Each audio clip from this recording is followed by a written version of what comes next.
এখানে আমাদের এই মেয়েদের ব্যাপারে সাধারণত এটা আরো মারাত্মক আকার ধারণ করে। আপনি যেটা বলেছেন যে বড় বোন রেখে যদি ছোট বোনের কোনো কারণে বিয়ে হয়ে যায়, তাহলে বড় বোনকে বিয়ে করার ক্ষেত্রে অনেকেই মারাত্মক আপত্তি করেন যে তাহলে নিশ্চয়ই তার ছোট কোনো বোন। খুঁত আছে। হ্যাঁ, কোনো তার খুঁত হ্যাঁ, আছে। এই যে এটা বিষয়টা। আসলে হ্যাঁ, এটা আমাদের এই পুরুষতান্ত্রিক সমাজে মেয়েদের উপর যে অত্যাচারগুলো করা হয় তার একটা এটা নমুনা, জি। যে বড় ভাইয়ের আগে ছোট ভাই বিয়ে করলে বড় ভাইয়ের অত অপরাধ দেখা হয় না। জি, জি, মেয়েদের ক্ষেত্রে এটা জি খুবই বেশি মনে হয়। হ্যাঁ, কিন্তু মেয়েদের ক্ষেত্রে খুবই দুর্ভাগ্যজনক। এটা বিবাহের ক্ষেত্রে ওই মেয়েটার বোন আছে কিনা আদৌ এটা তো আমাদের বিবেচ্য নয়। জি। আল্লাহ রাসূল সাল্লাল্লাহু আলাইহি ওয়াসাল্লাম ওই মেয়েকে দেখতে বলেছেন। তুনকাহুল মারআতু লিআরবাঈন জামালিহা ওয়া মালিহা ওয়া হাসাবিহা ওয়া দীনিহা ফাজফার যাতিদ দ্বীন তারিবাত ইয়াদাক। একটা নারীকে বিবাহ করার সময় তার ধার্মিকতা, তার সম্পদ, তার সৌন্দর্য, তার বংশ ইত্যাদি দেখা হবে। তবে তোমাকে সবচেয়ে বেশি দেখতে হবে ধার্মিকতা।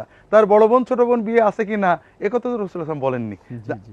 কাজেই আমরা এই সামাজিক ব্যাধি থেকে হৃদয়গুলোকে মুক্ত করার চেষ্টা করব।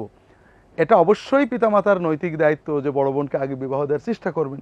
কিন্তু কোনো কারণে বড় বোনের বিবাহ দেরি হতে পারে, লেখাপড়ার কারণে, অন্য কারণে, বা হয়তো বড় বোন এমন একটা কর্মে ঢুকেছেন পরিবার চালানোর জন্য তার জন্য বিবাহ করা সম্ভব হচ্ছে না, বিভিন্ন কারণ থাকতে পারে।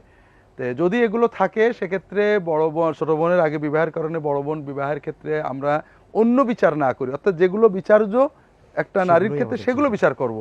বড় বোন আগে বিয়ে হয়েছে না ছোট বোন এটার জন্য আমরা বিচারে না আনি। আল্লাহ হেফাজত করুন। মোহতারাম, এখানে আমাদের একটু বিষয় আপনার দৃষ্টি আকর্ষণ করছি, সেটা হচ্ছে যে বিবাহটা তো আসলে সাধারণ কোনো সুন্নত নয়, এটা আমাদের পারিবারিক জীবনের বা আমাদের জীবনের মৌলিক একটা অঙ্গ। এটা সুন্নত বলতে আসলে আমরা বুঝি না অনেক সময়। হাদিস এবং কোরআনের পরিভাষায় সুন্নত মানে আমাদের সাধারণ পরিভাষা সুন্নত নয়। সুন্নত নয়, জি, জি। সুন্নত বলতে রাসূল সাল্লাল্লাহু আলাইহি ওয়াসাল্লাম রীতি, এটা ফরজ হতে পারে, ওয়াজিব হতে পারে, সুন্নত হতে পারে, মুস্তাহাব হতে পারে। রাসূলুল্লাহ সাল্লাল্লাহু আলাইহি ওয়াসাল্লাম যে কাজ যেভাবে গুরুত্ব দিয়েছেন, যতটুকু গুরুত্ব দিয়েছেন সেইভাবে গুরুত্ব দিয়ে করা হলো সুন্নত। কাজে বিবাহ ফরজ সুন্নত, ফরজ সুন্নত, জি। তবে সবার জন্য নয়, যার সামর্থ্য নেই তার জন্য কিছু অপশন আছে, তবে মূলত একটা ফরজ সুন্নত। এটাকে বিবাহ না করলে একজন মানুষের ধর্ম ধার্মিকতা পূর্ণতা পায় না। জি।